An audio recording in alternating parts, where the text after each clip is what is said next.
اسمشو نمیخوام ببرم.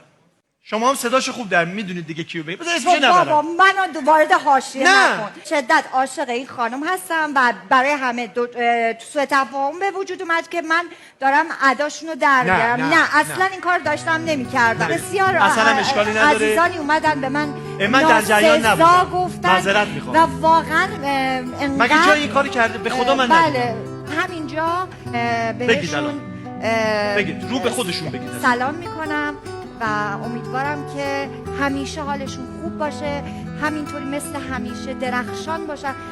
دوستتون دارم از ته قلبم. خانم فائقه آتشین، گوگوش زیبا.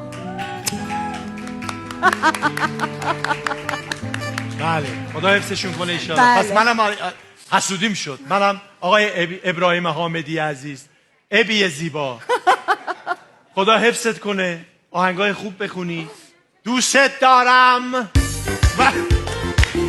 آهنگش هم اومد. ماشاءالله.